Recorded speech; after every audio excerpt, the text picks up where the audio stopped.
Ladies and gentlemen, you know what's dangerous? It's not failure. It's not rejection. It's not even the unknown. The most dangerous thing in your life right now is that recliner called comfort. See, comfort is sneaky. It feels like safety, but it's actually a slow poison. It tells you, you're okay where you are. And maybe you are okay, but okay, never built a legacy. Okay, never paid off your house. Okay, never change your family tree. The truth is comfort is killing your potential. It's robbing you while you smile and watch Netflix. When life starts feeling easy, when your bills are paid, when you can go to the grocery store and not check the prices, when you can take a weekend off without worrying about the lights getting cut off on Monday, that's when danger starts creeping in. It's not the kind of danger you see coming. It's not a car speeding toward you or a storm on the horizon.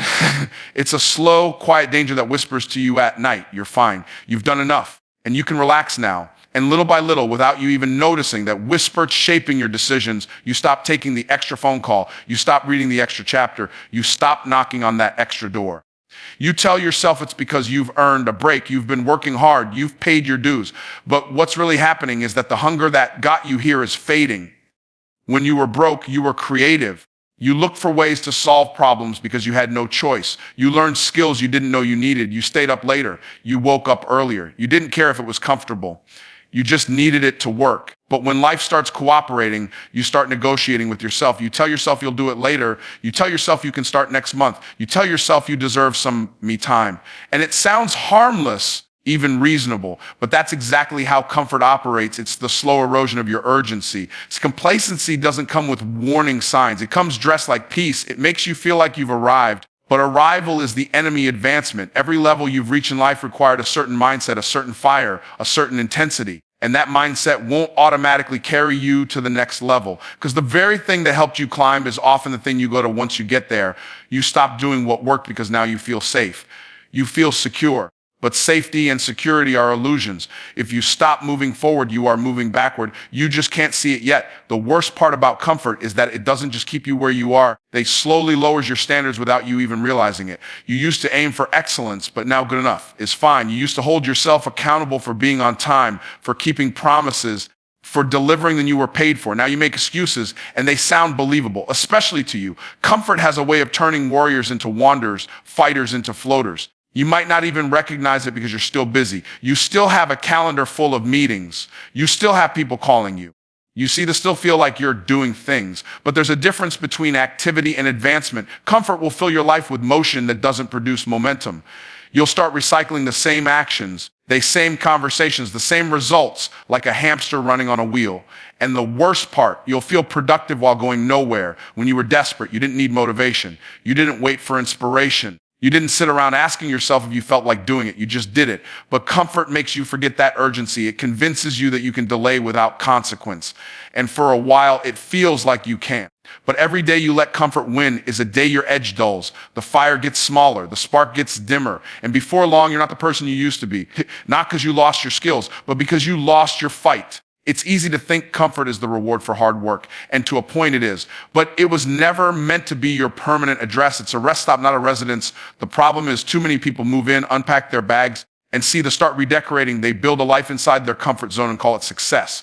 But success that stops growing starts dying. You can't plant yourself in the soil of comfort and expect the fruit of potential. Comfort is fertile ground for excuses, but it's barren when it comes to growth. You'll know you fall into the trap when you stop feeling challenged. If every day feels predictable, if every task feels manageable, if you never feel that small knot in your stomach before you take action, you're not stretching. And if you're shrinking. Comfort's biggest lie is that you can coast without consequence.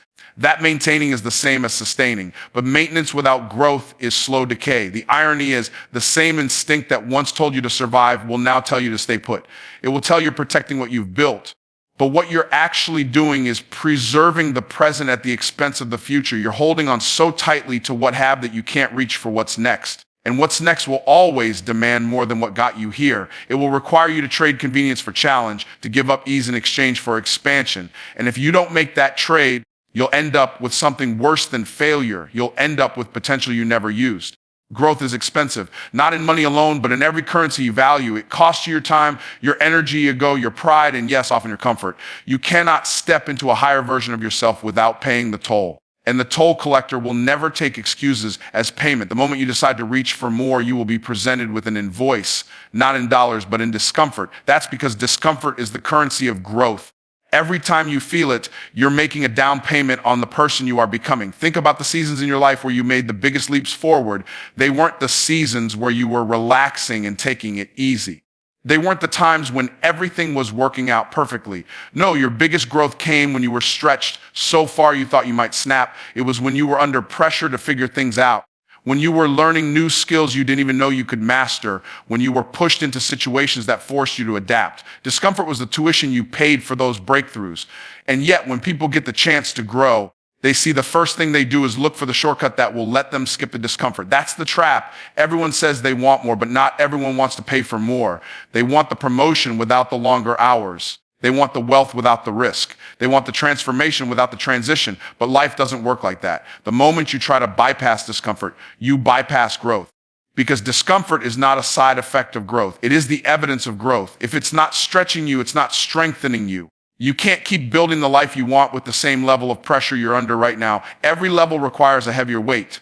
The business that runs smoothly at 6 figures will break at 7 if you don't change the systems, the habits, and the leadership that hold it together. The relationship that thrives in year 1 will fall apart by year 5 if you don't deepen the connection and learn to navigate conflict. They say muscles that carry you on a jog around the block won't carry you through a marathon unless you train them with greater intensity. And training always hurts before it helps. The problem is we've been conditioned to think that pain means something is wrong. In reality, in the arena of growth, pain means something is right. It means your current capacity is being challenged. It means your comfort zone is being invaded. It means you're out in waters that require you to swim instead of float. That discomfort is the very thing creating the strength you will need for the next challenge. Avoid it, and you'll arrive at that next challenge unprepared. Think of every high performer you admire, every person who seems to operate on a different level. Their success wasn't built in the moments that felt easy.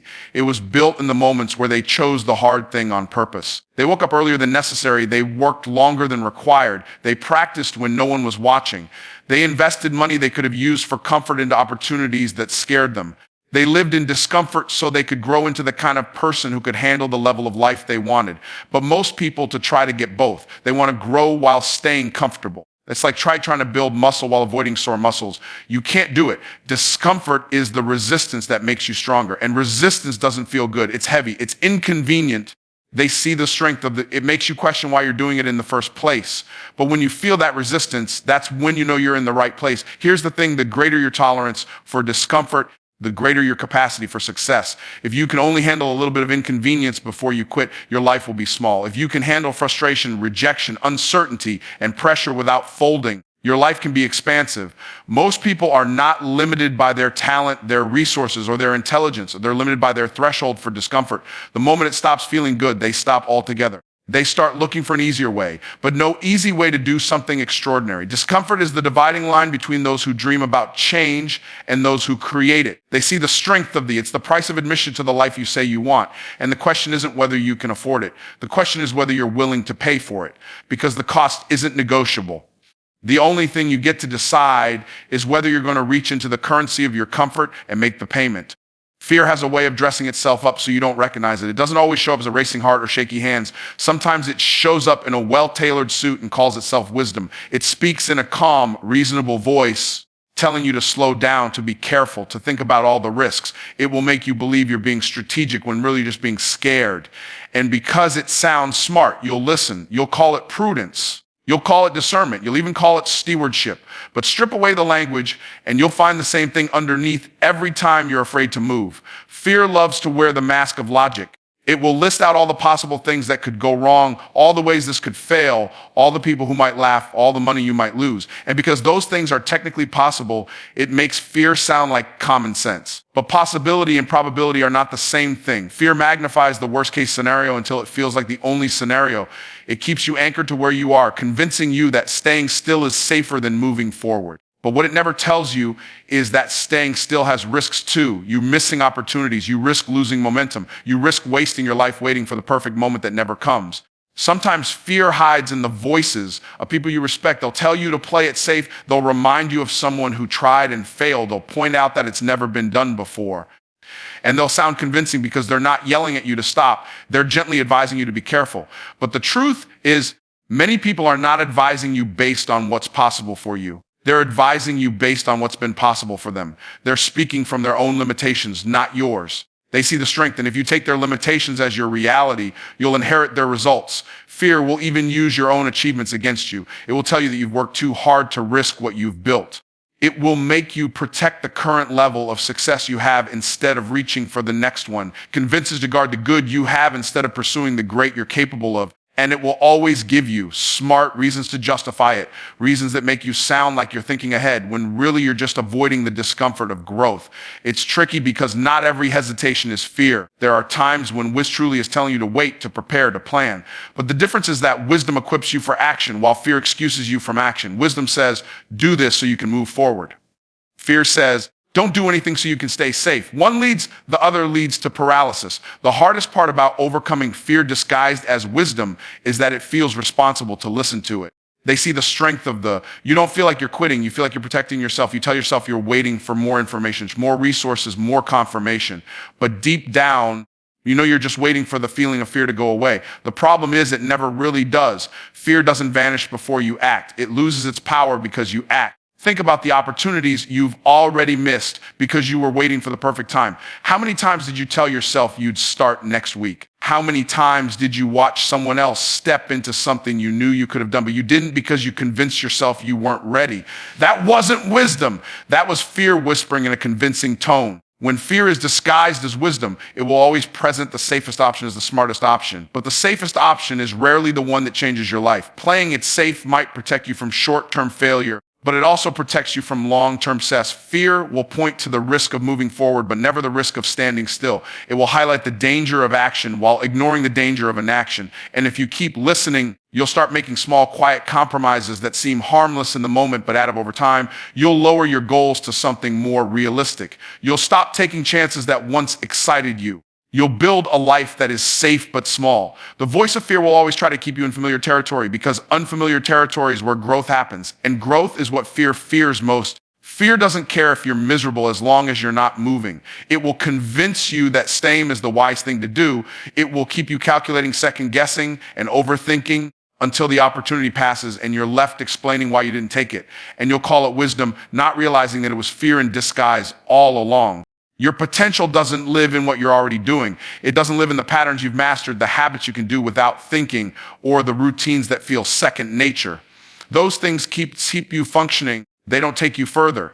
Your potential is hiding outside the boundaries of your current habits, waiting for you to come and claim it. That's why so many people never see their true capabilities. They spend their lives repeating the same actions, expecting different levels of results. They think discipline means doing the same thing forever, when in reality, true discipline is the willingness to upgrade your habits as your vision expands. Every habit you have right now is producing the results you have right now. If those results are good, it's easy to assume you're on the right track. But if you're only living at the level of what you've already built, you're not living at the level of what's possible for you. There's a version of you that can earn more, influence more, lead more, create more, but that version can't be built with the same blueprint you've been using. A new level always requires a new design. The challenge is that new habits feel awkward. They interrupt the flow of your comfort. They make you conscious of every action because you haven't mastered them yet. And most people hate that feeling. They would rather stick to what they know than push through the friction of change.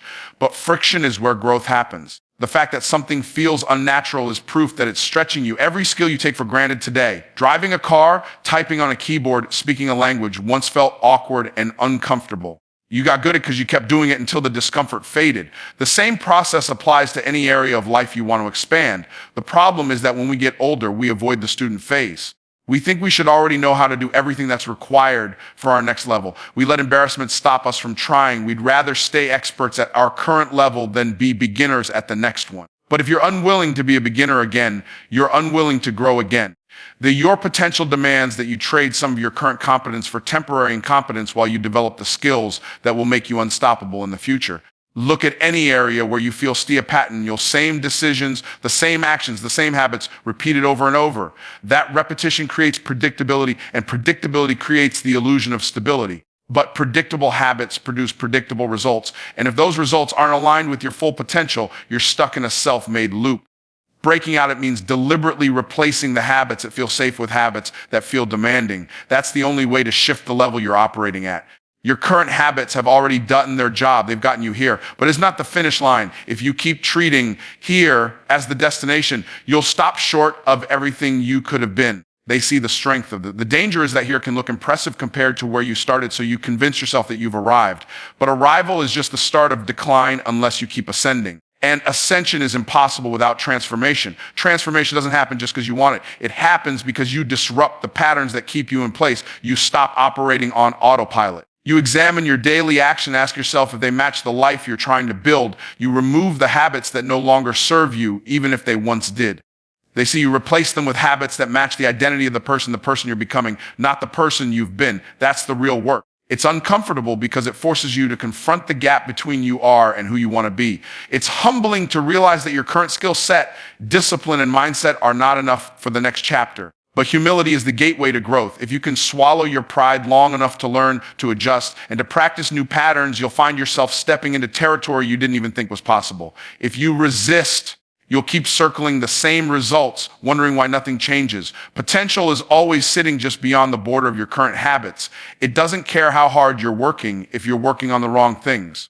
It does see the strength of it. Doesn't care how efficient you are if you're efficiently maintaining the wrong level. It doesn't care how consistent you are if you're consistently doing what you've already mastered. It only responds when you start building new patterns that demand more than you've ever given before. That's the price of accessing it.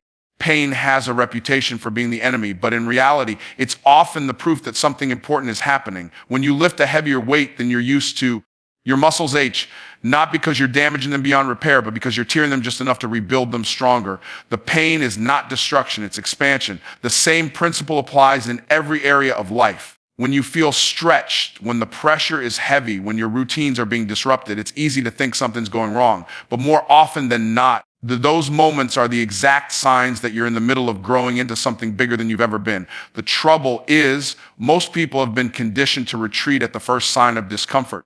We've been taught that pain means danger, so our instinct is to pull back. But there's a kind of pain that's not meant to stop you. It's meant to signal that you're operating at a higher level. They see the strength that just like an athlete learns to tell the difference between an injury and the burn of a good workout, you have to learn to tell the difference between the pain of destruction and the pain of development. One warns you to stop, the other invites you to keep going. When you set out to achieve more, you're going to face resistance. That resistance isn't proof that you're unqualified. It's proof that you're trying to break through the ceiling of your current capacity. Every ceiling you break becomes the floor for the next level. But you can't break it without pressure. Pressure is what forces you to adapt, to find new solutions, to develop the strength to handle more. Without it, you stay at the same level, not because you're incapable, but because you've never demanded more from yourself than the level you're on. Think about every time you learned a skill that now feels effortless. The early stages were never painless. Whether it was learning to ride a bike, mastering a new job, or building a business, there was always a phase where it felt awkward, frustrating, and even exhausting. But you pushed through, and somewhere along the way, what once felt hard became second nature. That's the power of enduring the pain of expansion. It transforms the impossible into the inevitable. Avoiding pain might feel like protecting yourself, but what you're really protecting is your current limitations. You can't stretch without some level of strain. A seed can't grow without breaking open. A muscle can't strengthen without tension. A diamond can't form without pressure. The same is true for you. Every time you choose to avoid the temporary discomfort of stretching yourself, you choose to remain exactly where you are. And the cost of that choice is far greater than the cost of enduring the pain. The irony is that staying doesn't spare you from pain altogether. It just trades one kind of pain for another. The pain of growth is temporary and productive. The pain of stagnation is permanent and corrosive. One leaves you better, the other leaves you bitter. You get to choose which one you live with. And while the pain of growth might make you tired, sweaty, or even frustrated in the moment, it always leads somewhere better than where you started. When you embrace the pain of expansion, you stop seeing it as something to avoid and start seeing it as a signal to keep going. You start to understand that the pressure you feel is proof that you're stepping into new territory. You start to see that every moment of strain is actually increasing your capacity. That shift in perspective changes everything. You stop running from the very thing that's shaping you into someone who can handle the life you're asking for. There's a certain mindset that separates those who keep growing from those who plateau. They see the strength of the ones who keep growing, expect pain to be part of the process. They don't take it personally. They don't see it as a sign that they're failing. They understand that it's simply part of the exchange. You can't get more without giving more, and giving more always costs something. The cost is often discomfort, but it's an investment that always pays dividends if you stay in it long enough. The truth is, the moments that hurt the most are often moments that define you the most. They reveal your resilience, your determination, and your willingness to push through even when it's uncomfortable. Those moments are where you discover just how much you're capable of, not by thinking about it, but by living it under pressure. And once you've built that capacity, nothing can take it away from you. The pain fades, but the strength it leaves behind becomes part of who you are. Purpose doesn't flourish in an environment of ease. The things you were created to do, the assignments that carry weight and significance, are not frigid in a place without resistance. They are formed under pressure. Pressure is the environment where purpose takes shape because it forces you to dig deeper than you normally would, to reach for strength you didn't know you had, to discover capabilities you wouldn't explore if life stayed comfortable. Just like carbon turns into a diamond only after being pressed under intense heat and weight, the trust version of you emerges only when the weight of responsibility, challenge, and expectation presses against you. Most people try to avoid pressure because it's uncomfortable. It creates uncertainty. It makes you question whether you have what it takes. But pressure is often the clearest sign that you're on the right path. It shows up when you're carrying something worth carrying. It appears when the assignment in front of you matters enough to stretch you beyond your normal limits. If you never feel pressure, it might be because you've been playing too small, carrying on the weight that your current strength can handle. The problem with that is strength doesn't grow in a zone where it's never tested. Pressure refines you. It exposes the cracks in your character, the gaps in your discipline, and the weaknesses in your strategy. That exposure can be uncomfortable, even humbling, but it's necessary. You fix what you can't see, and pressure brings it all to the surface. It forces you to confront the habits, attitudes, and mindsets that would have sabotaged you if they stayed hidden. In that sense, pressure isn't just building you, it's protecting you from collapsing later under a weight you weren't ready for. They see the temptation to interpret pressure as punishment. You feel the strain, the deadlines, the expectations, and you start to think something's wrong. But pressure is not a sign that you're failing. It's a sign that you're being trusted with more. If you were only meant to operate on a small scale, you wouldn't feel the pull to rise to bigger challenges. The weight of pressure is often proportionate to the size of the purpose you're called to fulfill. The greater the purpose, the greater the pressure required to prepare you for it. When you're under pressure, your decisions carry more weight. You don't have the luxury of wasting time. You can't indulge in endless distractions. Pressure sharpens your focus because it forces you to choose what truly matters and let go of what doesn't. It eliminates the fluff. It forces you to prioritize, to operate with precision, and to act with urgency. Without pressure, it's easy to drift, to fill your days with activity that feels productive but doesn't move you forward. Under pressure, you learn to move with intention. Pressure also teaches resilience. You discover that you can endure than you thought, that you can operate even when the circumstances aren't perfect. They see the strength of that you can keep going when quitting would be easier. Every time you come through a season of pressure, you walk away with proof that you can handle what you once thought would break you. That proof becomes part of your identity, and it makes you more confident the next time pressure comes. There's also a hidden advantage to pressure. It reveals who's really committed. When things get tough, the people who are only around for convenience fade away. The ones who are truly aligned with your vision, the ones who share your commitment, they stay. Pressure clarifies relationships, partnerships, and priorities. It strips away pretense and leaves you with what's real. It's easy to admire people who operate at a high level, but what you often don't see is the pressure they endured to get there. The late nights, the hard decisions, the seasons of uncertainty, the moments when they had every reason to quit but didn't. The person you see in their moment of success was shaped in moments of struggle, moments where the only way forward was to endure the weight they were under. That's why they can carry more now. They've been trained for it. If you avoid pressure, you avoid that training, you might preserve your comfort, but you'll limit your capacity. You'll stay in environments that never demand more of you. And as a result, you'll never find out how much you could do, how much more you could become. Pressure is not your enemy. It's the proving ground for your potential. It's the process that transforms raw material into refined, untapped talent, into developed skill, and vague dreams into tangible results. Without it, purpose remains an idea instead of becoming a reality.